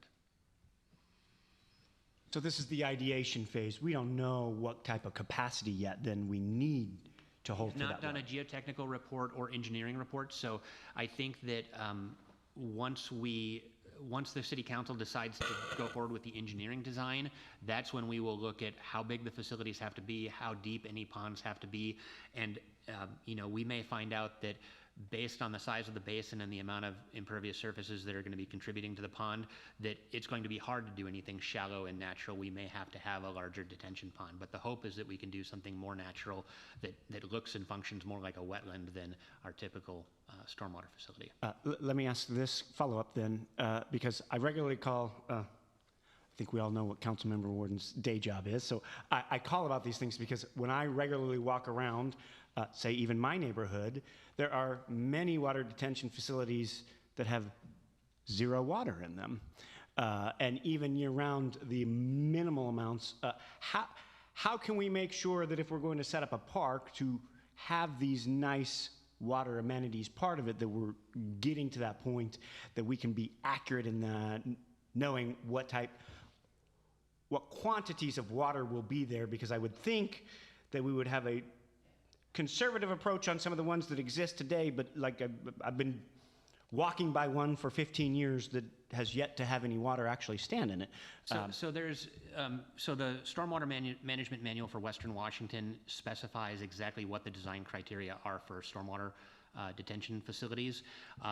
Some of the older neighborhoods in Port Orchard that were designed under the old manual, I know that the sizing of the ponds has increased like tenfold over what it used to be going back to the 1990s manuals.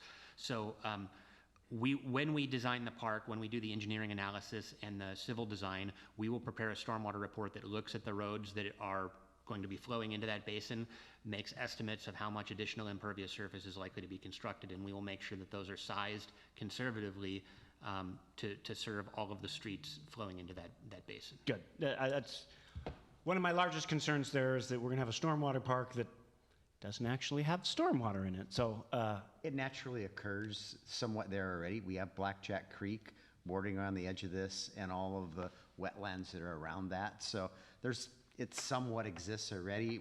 We're going to be enhancing all of that and then capturing the stormwater needs of, probably 300 or 400 houses in that area that were built in a manner that didn't require stormwater improvements.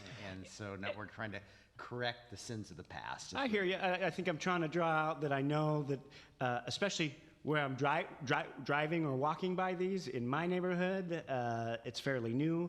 I would guess they're with the new standards, which I think are over-engineered. That's a personal thought, but that's my concern for this park. I know you have one more. Since I'm the stormwater expert here, I wanted to help Nick out. So every pond's different, right? So some ponds are for storage, some are for treatment, and we have to design the manual saying that we have to design these for the 100-year and 500-year flood event. So the opportunities, you asked a question earlier, this neighborhood is an untreated stormwater. None of the stormwater, because it's so old, is treated. So we will get credit for our stormwater permit because it isn't an identified catchment for our permit. So I just want to point that out. And then we also are working on a grant application that's part of our stormwater management action plan that a consultant's working on. It was included in their scope that they're pursuing the groundwork for design for this. So Perfect. Thank you. And I think my last comments are around just kind of our presentation tonight. I don't want to go against what the folks of Port Orchard are asking for. I will say this feels very Zen garden in its appearance tonight. I don't know that we'll take that feeling once developed. Being adjacent to Highway 16, I don't think I'm going to get a ton of zen with all that traffic noise in the background, but I don't know if there's any type of design that can help mitigate that as we move forward. I would bring that up, and I want to leave with, I very desperately would love to see, and I hear you loud and clear, Director Bond, around the gardens, but I think public gardens and urban gardens like that in our community are desperately needed. I would wholeheartedly support that. I also hear that we want a partner. I don't disagree with that statement. I think we can find one. I don't know if it's the Master Gardeners or someone local past that yet, but I came across something in Tacoma that I helped bring to a group in Bremerton, the TUG, the Tacoma Urban Gardens, that they brought the bug to Bremerton. I'd love to see a POPS, a Port Orchard Planting Spaces, maybe come to fruition at some point, but what's that? No pug? No pug, because the O doesn't come out in that, so it didn't work for me. I came up with a POPS, but it's something I thought about for several years now, and I want to encourage that in the design. Thank you. Okay. Councilor Chernary, if you want to bite of the apple here. Well, I'll weigh in a little bit. Yeah, I've been a participant in this process from day one. Connor done a great job with this. He had people who are not tech savvy at all taking QR codes with pictures with their phones and actually answering questions on their phones within a very short time. We had a great gathering of people come out, participants come out. Of course, we would have loved to have seen more, but we had a lot of people that came out to both meetings, both presentations, and they're very passionate about wanting this to stay natural, wildlife friendly as they can, but they would appreciate some additional features, some more nature type paths down around Blackjack Creek. You guys hit it, Connor, you hit the survey on the head with your presentation tonight. If that's what that community wants, that's been an underserved community since those houses went in there many years ago. And Paul Powers Park, although it's there, and I walked my kids there years ago when they were small, very small park, and is far away, quite a ways from this particular section of the neighborhoods. So I do think this is something that we've outreached to the community, and they've told us what they're wanting there. And I think we should abide by what they're looking for at this park, myself. There are still a lot of animals along Blackjack Creek from the KFC down here, all the way underneath the bridge. I have bear periodically come into my backyard along the creek bed. So, and there's deer all the time there. So preserving a little bit of habitat for them is important to that neighborhood and should be important to the citizens of Port Orchard as well. All right. Councilmember Dino, you want another bite of the apple? Well, I think I know the answer, but detention vaults are not being considered as part of this project. No. Okay, thank you, that's all. Okay, and I've got conflicting information here. So the paper version says we're going to talk about the town hall format, but the online version doesn't. Are we doing that this evening or not? Go ahead. Sorry, Mayor. Correct me if I'm wrong, we have a town hall for September 3rd. Yeah, so we don't have a council meeting before. Right, so I thought that it was still on the agenda. We probably should talk about it. We probably should talk about Yes, that. we should. Councilmember Dieter? So I thought the last town hall was an improvement. I think we're marching into a direction that I think we all want to get to, and we got lots of good feedback on that. One of the things that I had advocated before the town hall was that we have displays and something that people could gravitate towards and talk about before the actual town hall got underway with presentations. But I personally was a little disappointed that there was only one or maybe two displays. There was one display that showed roundabout renderings, but there weren't any other displays. And so I think that's really an important part of what people want to see, particularly those that are more visually aligned. So I'd like to reemphasize that, at least for me, it's important that we have these visuals out there and not just limited to one, but perhaps one for every presenter. And they don't necessarily have to be renderings, but they could be talking points. I'm going to push back here. If we've got existing graphics, I don't know that we have capacity to be creating graphics for individual presentations. I just don't have anybody who could do it. Well, so what I was going to say, or I was saying, is that some of these might just be blowing up the talking points a little bit and showing those so that people can kind of read what they're going to hear later, maybe worded on paper a little differently than what they hear later on, so that they have maybe more of a context. But for me, it was important to see that people could wander around and get engaged in some graphics or just some displays before the meeting got underway, but we really didn't have that. So that's my 2 cents.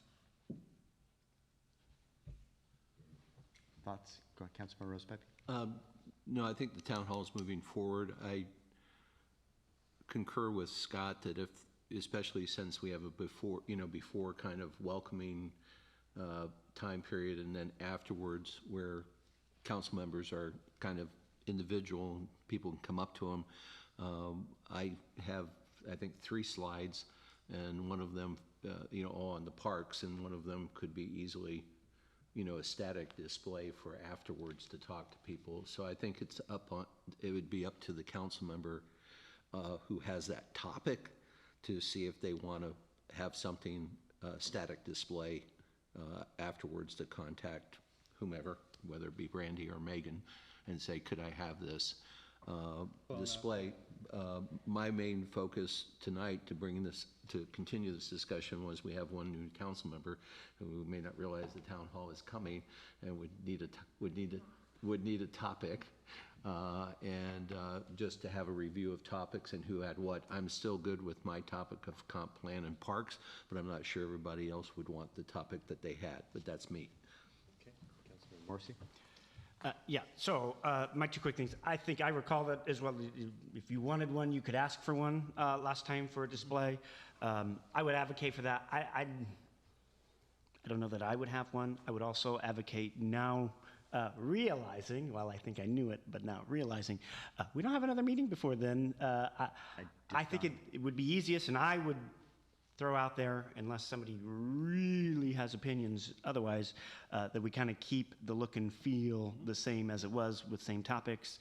I would say that if we needed to, that does feel very transitory, and maybe we could find a way to do that outside of here. But I would advocate to leave it largely the same this go around. But Can I take as a starting point and email back out the list of topics that the individual council members, and then if you're wanting something different, then reach out and we'll work through that process. And I'll work with Councilmember Mitchell to get her a topic. I add one more thing. If that's the way you're going to go, and there is We'll somebody start there. Well, but if somebody has consternation and wants off their topic, to keep things easier, I would horse trade just to keep things easy. So all right, I'll keep mine. Okay, all right. Did you have a comment, Councilmember Devon? Oh, yeah. Sorry, this is a little bit late because I realized I should mention it. I was looking at, talk about graphics. I was looking at the website. The Stormwater Park, I wasn't seeing it on the larger map. So you know how it says like, it has even the Givens Playfield improvements, it has that on that map. But I wasn't seeing the Stormwater Park. Go ahead. We just met Megan in the clerk's office. We are working on updating all that information. Okay, awesome. Down for a while, so there's a lot of work, but that's one of the Awesome. things that we identified. And just as another statement about that, sorry, now that I'm on that, I think maybe this is something we have to talk, land use, we haven't met, like all of our committees haven't met. I mean, I guess we met, but there are so many parks right now. So we have like the Givens we're talking about, stormwater, and I guess the community center is gonna be like under the parks purview, that having people understand how many projects are under like parks would probably be a good idea, and I'm not kind of seeing that like on the website. Like that's not obvious to me that there's like all of these things that are related to parks. And I know that there was an email that went out, I wanna say like a month ago, that talked about how we're gonna be expecting to like ask for a levy, like a parks levy. And so this would give people a better sense of why that would be happening, like what costs we're incurring like under parks. Because that's not obvious to me if I'm looking at, like anything. So back to the town hall. Sorry, thanks. I'll start with, I'll have the clerk email what we did last time, and I'll work with you and look at the topics that are there, and we'll get it taken care of. So where are we here now? Okay, now we're to council committee reports, and I know that the SAC committee met today, so I'm sure you have a report for us. Thanks, Scott, for keeping us on track. We did. We had a short meeting today where we went through mostly the projects that are occurring at the facility. There's nothing that's out of control or budget. However, their NPDES permit from Department of Ecology is been 37 months since they submitted it. So they're still waiting for a reply from Department of Ecology, and that will drive some of their projects in 2027, should that get done. We also had a discussion that's going to carry on into next month regarding bioloading. Specifically, we have both affluent and solids, and depending on how much affluent they get, it depends on how much solid particulate is in the water, and that is causing some consternation with their permitting, and it's more of the inflow and not the outflow that it's an issue. So the bottom line is things are still moving forward. We're going to meet again October 6th, which is the budget meeting, so ERUs will be a big topic at that point in time with the city, since we're joined at the hip, and that's my report. Thank you. Okay. And I don't believe there are any other committee reports. There are no committees meetings the remainder of this month. And you can see a list of all of the committee dates in September on the agenda. To the mayor's report, I only have one topic, and I learned recently, and I've now scheduled a meeting with myself and the 3 other mayors of the county with the county commissioners. And the county commissioners are Scott, Do you want to, I guess I'm just providing information. You're not being proposed to, I'm just being sensitive to Okay, thank you. your role at the county. The county, as everybody should be aware, the county has significant budget challenges. And one of the tools that they're proposing, the legislature has given them, all of us, the authority to pass 1/10 of 1% sales tax measures for public safety. What I learned is that the county's proposal would be county-wide, including the cities, and it would generate $7.5 million in public safety revenues, but approximately $5 million of that 7.5 is collected from the cities, and we're not getting any of that revenue. So I have serious concerns about that. When I talked to the commissioners individually, or a couple of them, they pointed to the services that the city residents benefit from, which we don't. The county, the sheriff deputies don't patrol our streets. The prosecutor's office, we have a separate contract, and we pay for our prosecution services with the county. The only thing we really would benefit from this is the supporting the Superior Court system, because we already have our own municipal court, which is the equivalent of district court in Kitsap County. So we're convening a meeting here in 2 weeks, about approximately 2 weeks, the mayors and I, and to talk to the county about this. I know it's not realistic so we are allowed to pass our own 1/10 of 1/10% measure councilmatically, but that would layer that tax on top of the county's tax, and the residents of the city would pay 2/10 of a percent. Now, 1/10 of a percent in the city of Port Orchard is nearly $1 million. We do have our own, we'd like more police officers. We have significant costs to our public defense contract coming next year, nearly doubling it due to this recent Supreme Court decision. I'm looking for kind of heads nodding. If that meeting does, I know it's not realistic that we would get all of the revenue, the $5 million collected in the cities. But when I talk to the commissioners, I'm going to ask for them to enter into an ILA with the cities and share some of that revenue with the cities, possibly half of it, and where the county would receive, back in napkin calculation, 5 million of the 7.5 million collected, and the cities would receive 2.5 million. So that would be about $450,000 to the city of Port Orchard. So I hope these conversations go well. I've talked to Representative Richards about this morning, and he said, yes, this was bad legislation that allows this, and I voted against it, but it happened. And it would have been, I think, much fairer if there was a carve-out like there was in the affordable housing measure, but it wasn't, the bill wasn't crafted that way. If my discussions don't go well with the county, are you comfortable with me sending a strongly worded letter to the county commissioners, and I would share that with the media? And so, Councilmember Rose Pepe, I'm seeing one head nod. Can I just state for the record, I'll be abstaining from the head nodding? You're not, yeah, I can appreciate that. Councilmember Rose Pepe. Yep, and my initial impression with the information you gave us, Mayor, is I'm totally against this unless it's proportional, that we need to be receiving the revenue that we would have collected otherwise, and putting anything else on the city makes it basically an unfunded mandate. And I'm totally against this from the get-go, from how it sounds. I would definitely need more information, but again, I find it to be punishing the cities.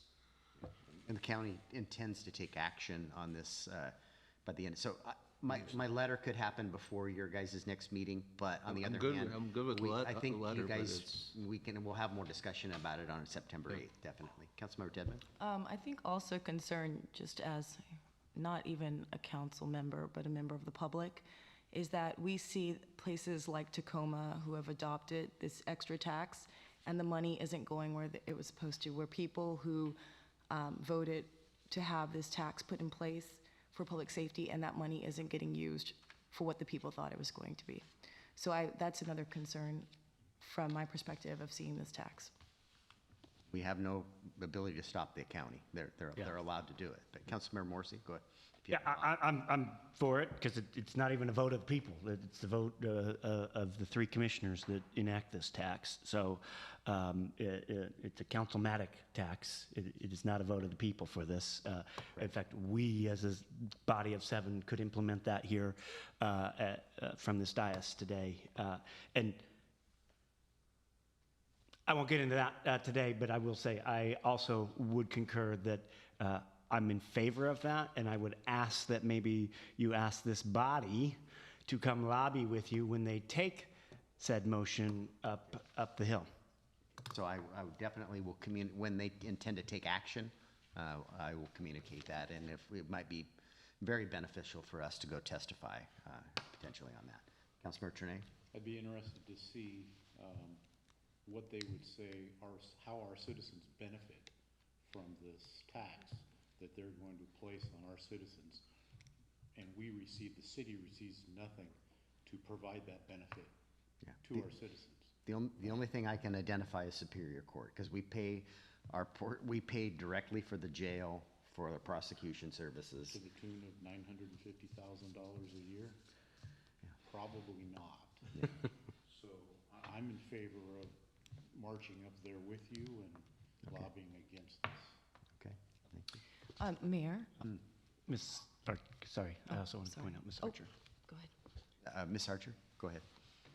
Thank you, Mayor. I just want to confirm that the letter you plan to send will be in your name only and will not be the council's voice as well, unless there's a motion from the council to co-sign the letter. Okay.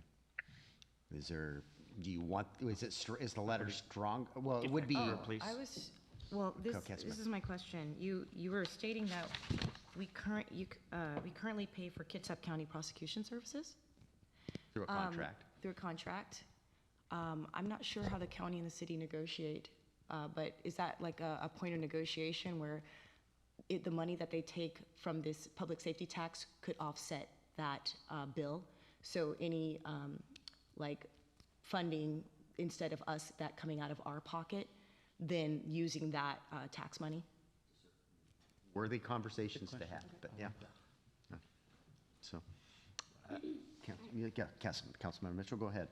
Yeah, thank you. So I need to take some time to, as an employee of the state, I need to also make sure that there is no conflict here for myself in this way that Councilor Diener feels about the county. I don't believe that there is. I think that, speaking very broadly, asking a smaller entity to essentially pay more in taxes and get nothing in return is not a great thing. And broadly, I would support a letter that stated that. I think at this time I would request that we hold off on saying it is from the entire council until I can confirm that. But I certainly think that it would be great for you as the mayor to put forth that position. So. And I will. Hopefully my conversations go the way I intend them to go, but I'm not certain. So, Councilor. I just wanted for Tiffany just to illuminate. We used to have a council member who worked for DOT, and he would simply say, "I work for DOT, but I don't feel there's a conflict of interest," and then the council would say yea or nay on that. So, could be very similar in your circumstances. For the county, it's actually baked into the employee manual for the electeds. For the commissioners and those employees that work under that branch. In that conflict usually is from the form. Do you personally benefit from the action? I would not. I think all I would have to do is essentially declare it, but I don't have to recuse myself. Possibly. I'll have to ask Charlie. Yeah. All right. So hopefully the meeting goes well. I'll report back afterwards. So let's go to director's reports. Mr. Ryan? I just wanted to follow up with the water line transmission break that we had last week and just compliment our staff. This was not just Public Works, this was the entire city. The clerk's office and Megan, we were supplying customer service to hundreds of residents, the houses that were affected, all at once. So it's nonstop, the social media messaging. We had staff, we're required to put door notices when we have a boil water notice. So we have to physically hang a notice at each house. And then when we lift the boil notice, we have to hang another flyer. So there's coordination with the Department of Health, the regulatory agencies, and then we had to take a back teeth sample. And that's a requirement to make sure that the water is safe to be potable again and not and drinkable. So it requires that it has to grow a culture in the lab conditions, and it's a very tight parameter. So that's why it was 48 hours. That's what took so long. So the repair, to get our system back up and running, that's significant of a break in 4 hours, and all that communication and that customer service, and it really is all at once. We had staff that volunteered to stay till 6:30 at night. We kept our phones going because it's quite the undertaking. So that's it. How many hangers were hung? You would ask that. I think Megan or Brandy might know. Is it 300? Close to 300? That's a lot of time. A lot of time. And we also had water stations out where we put bottled water out for people while it was still down. you might see a mayor's message on Friday about this topic. So, great job. Yeah, commending Public Works and the patience of the public. It went exceptionally well. It was a horrible situation that went exceptionally well. So, hats off to Public Works. Quick question on that. Do we recoup any of our costs from the contractor who? We'll be billing them. Okay, thank you. Mr. Crocker. I don't have anything specific tonight other than to mention to council that we're underway with budget, fully underway here in August, and hopefully we'll be scheduling some conversations next month to kind of share kind of where we're at in the budget process. So, okay. Thanks, Noah. Mr. Bond. Just two quick announcements. I just wanted to mention in regard to the parks agreement tonight, we are putting in the budget a request for funding the parks plan in the coming biennial period. That would be the opportunity to correct and make sure that those parks are labeled as private. I agree that it could be better in the parks plan. I think they are described as parks, as private parks, but the maps don't actually label them as such. And so that's certainly something we can do as part of a parks plan update. Also, I just wanted to report on a process improvement in our building department permit center. Now that we have a new cell tower out in the McCormick area with better reception, we are going to get our inspectors tablets to where they can sign off on inspections in the field rather than having to come back to the office to do that. What that is going to do is allow builders to immediately schedule their next inspection because they can't schedule a subsequent inspection until the system has signed off on it. So that's one of the complaints that we heard from our builders, and we have also realized with our SmartGov improvements, there's some other benefits to giving tablets to our inspectors, and so we're going to go ahead and get those ordered, and that will hopefully make inspection scheduling easier for folks. Nice job. Mr. Bond, could we get a report at well, the next council meeting on how that permit screening software is working? Yes, I will report back to you next month. I actually just got an email from them today. Okay. And so I've been meaning to catch up with those guys. Great, thank you. Deputy Chief, anything to report? Yes, sir. I believe everybody is aware that the cruise was this past weekend, and I wanted to take a moment on behalf of the chief to thank all our regional partners. Obviously, our personnel, Public Works did a phenomenal job helping us set up the event and working out the traffic control plan. And then our regional partners of Bainbridge Island PD, Postal PD, KCSO, South Kitsap Fire, and Kitsap Transit. Also, I'm not sure if the chief had mentioned, but for the first time, at least in the time that I've been here, our agency participated in a wide-scale ICAC operation. So it was an internet child crimes operation that involved all the regional agencies within the county. And so we're looking to participate in more of those in the future. But very grateful for the opportunity to be able to do that and gain the experience for our General Investigations Unit. Deputy Chief. And the car show was a fabulous event, and I don't have their numbers yet, but they were indicating they had a record number of cars. I don't know about people, but it was a great show. So I'm going to take the opportunity to double down and thank you and your team for being there, leading the charge with our partners. I know I saw Poulsbo, Bainbridge Island. I was working with the South Kitsap Fire. They were our pancake flippers for the Rotary as well. But it was a great event, very well maintained. Thank you to Director Ryan and your staff as well. They were there all day. They even beat me down there, and I was there not long after 5:30 a.m. And so it was a long day, appreciative. I do know preliminary reports said it was the most cars they've ever had. I have no idea about people, but the pancake breakfast was great, so thank you. I'll just mention that I also attended, and it was very well done. It seemed like there were more cars than ever before, and I'm going to guess more people, but very well done. Looking for the mayor's award, I started at this end. I had a car, then it got upgraded, and by the time I got to the gazebo, it was a third car. So it was a '69 Chevelle. Ms. Wallace? Just want to report that we also had our communications specialist out cruising the event as well to take some photos to add to our website and our photo library. And then wanted to see if you guys wanted to still meet with Coffee with the Council on September 5th. It is Labor Day weekend. I don't have any council members signed up. I'll do it. Except for, okay. Looks like Jay and Scott are willing. Okay, and all right, got the three of you down, and that's all I have. Okay, all right. To our second citizen comment period, if anybody, Ms. Archer, I guess you have a report too. Just didn't see you over there. No, not a problem. I appreciate the accommodation. Just a couple of appellate cases to report on. I like to keep you abreast of interesting ones that pop up.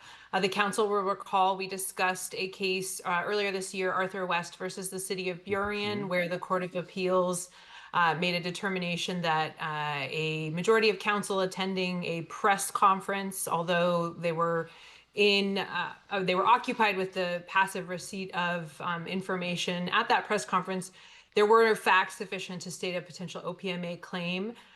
The city is now appealing that decision, or they're petitioning to the state Supreme Court. So I will continue to keep you abreast of where that goes and whether the Supreme Court takes that one up. The other one is a very interesting case that I'm tracking. It is titled Rob Rice Homes versus the Department of Ecology. And I'd be happy to discuss this offline with any of you, but very, very briefly, what occurred there was the city of Tumwater received a permit application from a developer. The permit process involved wetland mitigation. So two small wetlands were going to be filled and another large wetland was going to be restored and enhanced. The Department of Ecology participated in the permit process, commented on SEPA, did not participate at the hearing, but the hearing examiner ultimately issued the permit.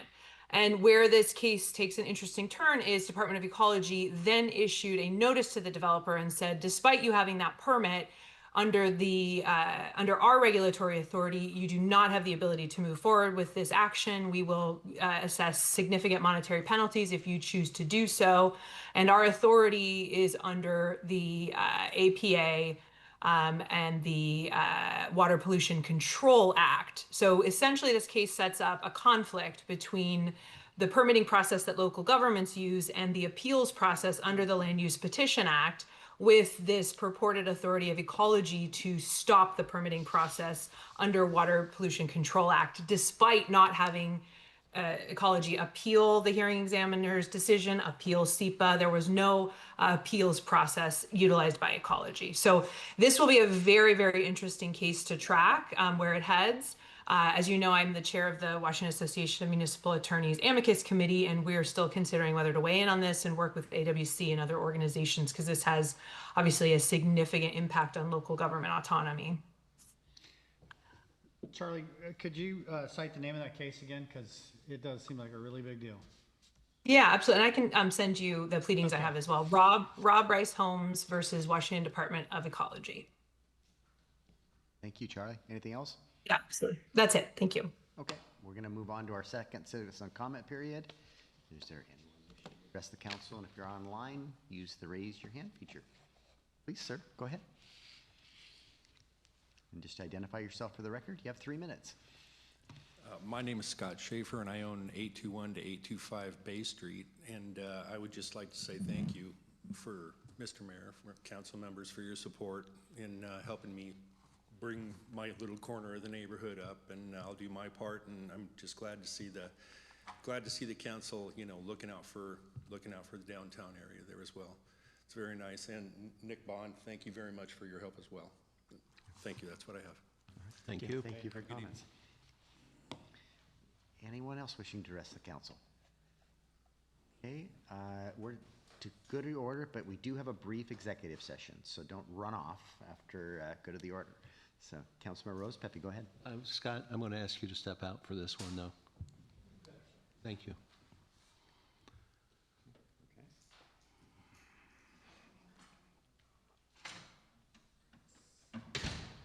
So sometimes it takes a little while in the head. First of all, thank you for coming tonight and participating.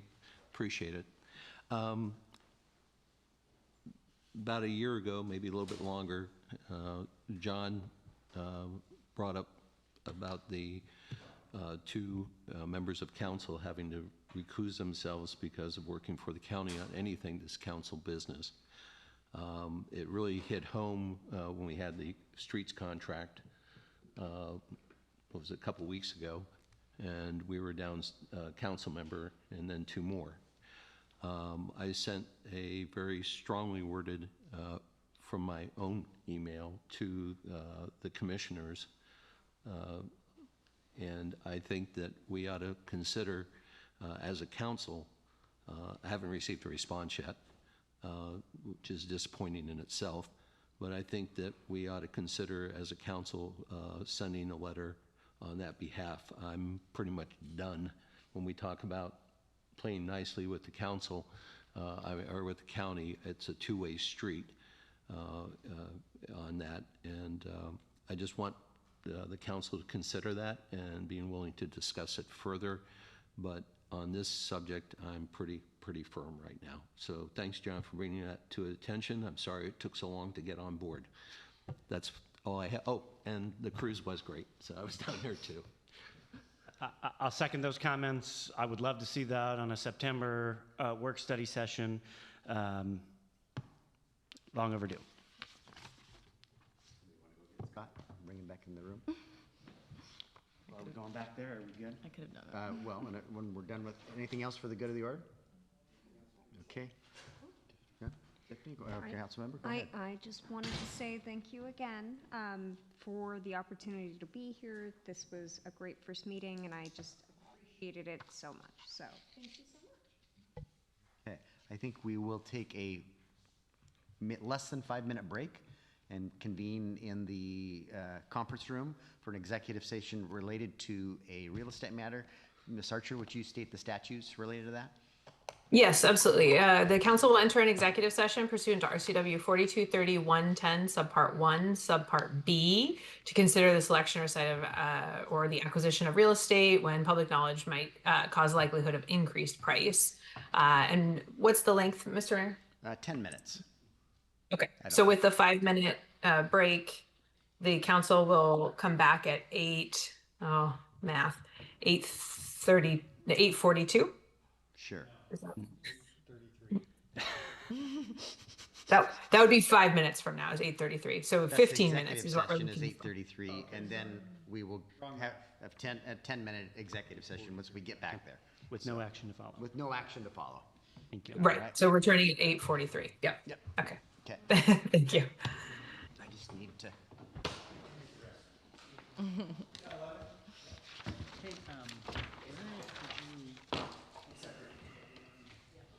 Staff and the operating communities. You could mention that earlier. Right now? No, I remember. The new community center. Yeah, so if you look on the email. I just want to be sure you guys. I did. Thank you so much. And I apologize for that water system plan so old. Okay. Okay. It has to be, if whatever ultimate decision is made, it has to be ready. So I guess I should have asked more questions. That's okay, but you can call me anytime, and I can totally. Thank you. I will be a sponge. Thank you. I appreciate you. I do. I appreciate you. Have a good night, everybody. I thought we were gonna. So you're talking about the staff actually that are stationed there? Here, let me see if I can, well, I don't have my computer. But it's a city, it was a city email thing. Give me a second. Because my understanding is that there may be staff stationed there. Let me see the wording. It has to do with, it was, you know how the mayor I sends think out. your mic is on. Oh, Just oops. got somebody wave.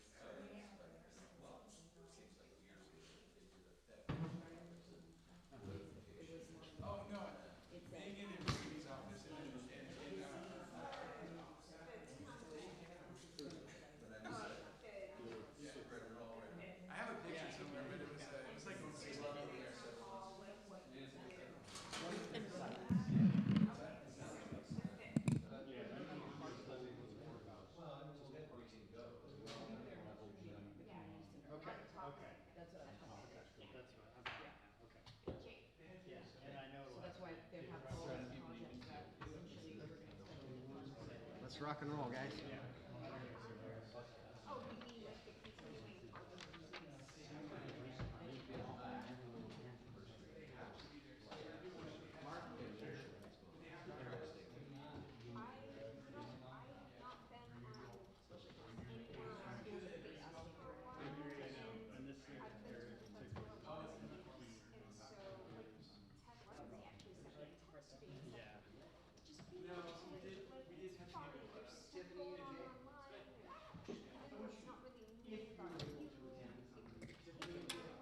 Jay. It's like a